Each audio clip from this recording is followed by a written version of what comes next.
avec un monsieur Fali. Voilà, je me suis présentée. Et du coup, je voulais juste vous dire, raconter mon histoire. Hein. J'ai connu le père de mes enfants, j'avais 16 ans. J'allais à l'école, je l'ai connu. Il venait à peine d'arriver en France, ça faisait au moins un mois et demi. Et du coup, voilà, on s'est connus par rapport à quelqu'un de très... je m'appelle Niki Menga, je suis la maman de Keina et Kelia Ipupa que vous connaissez certainement. J'ai 2 enfants avec un monsieur Fali. Voilà, je me suis présentée. Et du coup, je voulais juste vous dire, raconter mon histoire. Hein. J'ai connu le père de... Na traité bana, na bi ke bana soko ba pananga, na empoisonné bango. Ce qui est archi faux. Et ça, si on a archi faux, il y a archi faux. Comment bana ba yaka pananga chaque année na empoisonné bango te? Et là, on a empoisonné bango. Pourquoi bana oyo yanga ba yaka pana yo? Na tika okanisa mabete. Na comme à niveau que na le bakena empoisonné bana tata même ce taninga lelo na lemi na qui passe ngano to ko so na poto banda na biso lelo ko so na te mais so comme na touché na point retoucher bana na éviter lelo lobi que moi ça Fali ayaki j'ai aucun problème avec elle hein asa moi ça Fali ngana za maman bana Fali naza moi ça Fali je suis la mère de ses enfants parce qu'avant dans la fille wana lelo comme na niveau ya koloba que moi, si je na Fali, je peux comprendre ni à manipuler, je peux comprendre que l'élo est l'autre. Tata, au bout ça n'a un bang, ouais. Banananga Niki.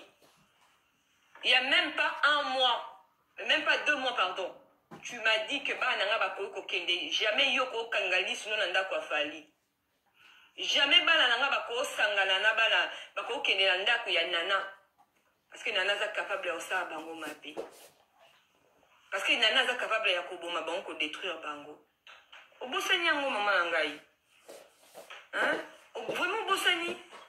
Tous on a au batuko yaya. N'habitez l'on les autres quand tu as tout non na mutema na yo. Pour Ebinga bien tu m'as connu j'avais 16 ans. Et là je vais dans mes 40 ans. J'ai même pas 40 ans. Hein. Donc ça 38 ans au mois de septembre. Oui, j'avais 16 ans. Parce que c'est qui m'a c'est une vie familiale privée. Mais il y a un internet. C'est dommage. Mais les lots, on gagne en web, ils à phrase. On a un problème. Oh, les lots, au moins, les lots, on doit ça la live. On gagne été qu'on ça live. Batu bayenga ngubana c'est na cuisine na olia et abotama tata moi j'ai eu mes enfants j'ai pas eu mes enfants hors mariage hein.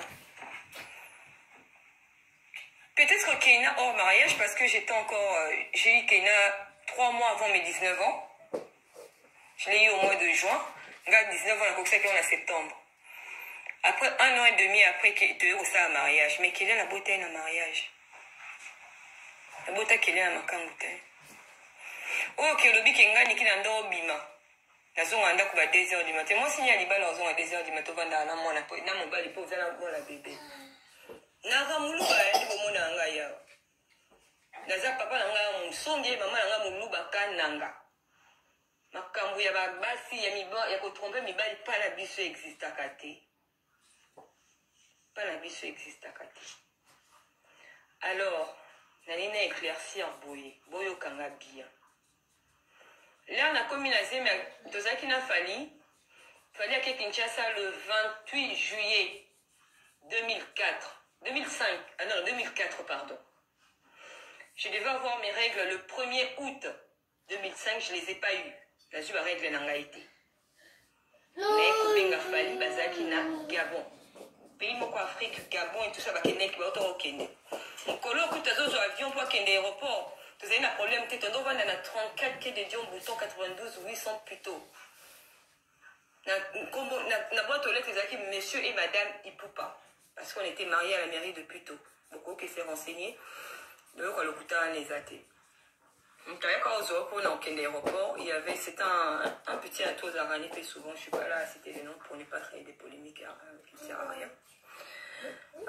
Au aéroport, il y a un autre problème qui voilà, on a un petit qui n'a pas de bandi collé là, il même la mission avec un escalator qui n'a pas de papa et tout ça et moi aussi j'ai pleuré.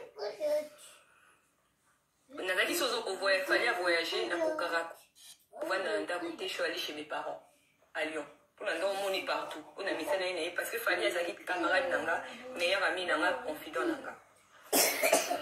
Et on sait qu'il y a aucun de Lyon. Il fallait arrêter Yom to benga parce qu'on doit benga tous les jours na tongo sur la mouki ou benga avant répétition ou benga na 22h30 après répétition 3 fois par jour. N'est-ce ah papa n'est-ce fallait ah papa na moni ba règle nga te ngai ratakate c'est que na nazemi abina ah tala na noa ndio moni ngote na c'est bon nazo nga Paris pour na un rendez-vous na qui n'a pas médecin. Comme ça, on a reçu l'examen, on a reçu un test ou la pharmacie et bien positif. On a convaincu, on a causé dans le laboratoire, parce qu'on a pris des sang et bien positif. C'est-à-dire qu'il nous fallait abonder l'angaï pendant 3 mois, 3 mois et demi. On a vanda, na témoin na ko vanda nda kunanga te na kenania pa oncle nanga oyebp bien, tous international. Na otanga comme poser famille nanga j'assume. Na moi ce n'est Gisèle, oyebp bien. Na comme vanda kuna po moyena na vanda nda kunga mote pona ezaki so ke ilem so ta un mois na ko changer badra te pona yo ka solo na sur la fali. Na kei na komi kuna obenga mutu nyonso. Oh, yebaki ba yebinga. Pour abonder la longo lazimi pour toi na situation te. Tu sais kana keina. Tu sais na mbongo te. Parce que na tika ki kop. Obina ngani ki lelo so bakangi na osuka wapi. Na mutu musute. Tatiki sanga kop na vie na bosa na ndenge bakenda obeta chèque. Na bosa ndenge bakenda Allemagne, Espagne, Suisse, Londres kufungola compte et ayo fali. Oyebi mamna oluba. Tina boyebi mamna oluba yumto ifali mkakatisa nzela wana merci et danga pour le na banzela musala pour nous apprendre la valeur à bien là-bas en anglais. Yo ça la fallait abondelinga pendant 3 mois et demi. Abenga ve Jacques Botoulou, abenga Mamitoko, abenga ya Laurent Makengo, abenga ya Dede Bokeli, abenga na ko tangi lokutu ba kombo na e bana tayemo belé ona na ba mikolo oya benga ba yaya. Bon de la longola zémine, c'est bon que je ne peux pas.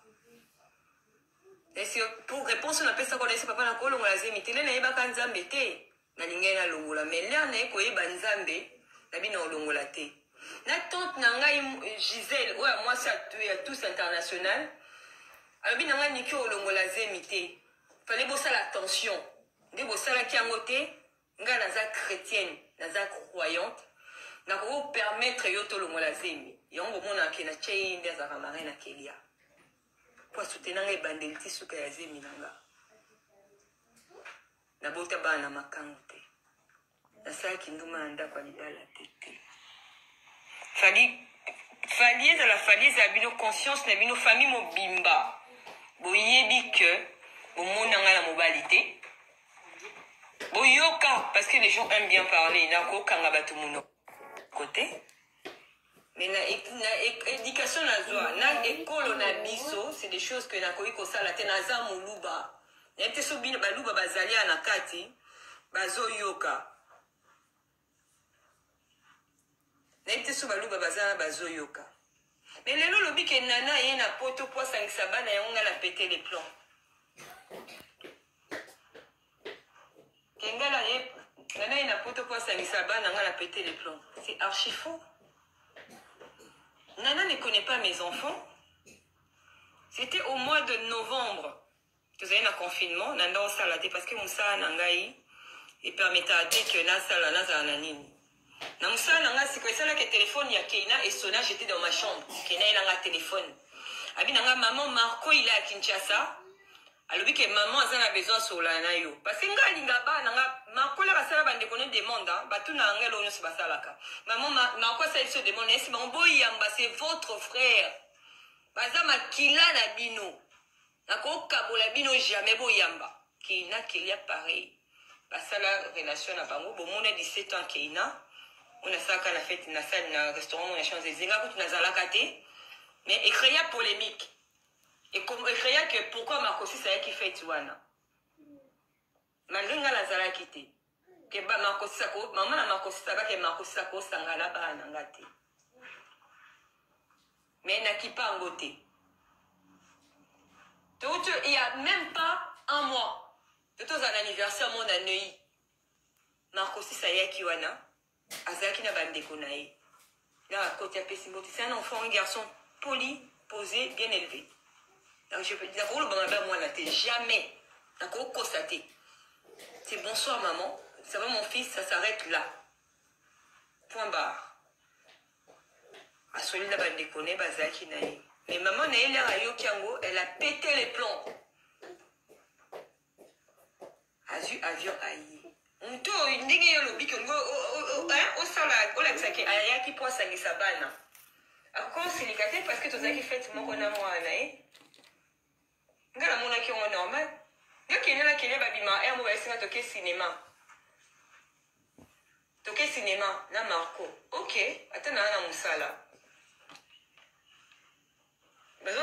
bozolanda na ite so bozolanda nga mamna zoloba peut-être ma ramsou non bosse là parce que ça histoire moko un peu long mais non ça long mais quand ça un peu bref na mois de novembre téléphone nanga sonna ya kene sonanga la zaka la chambre nanga la zaki la chambre kena elinga abinanga maman non kaka bibo je te rappelle je suis en train de faire un truc effectivement annonce à la barco en ligne. Abinanga maman Marco m'a appelé pour yebisanga que maman bango a besoin sur la langa. Na tuni keina, o tuni papa parce que nga sala jamais ni kambaba nanga sans que papa na bango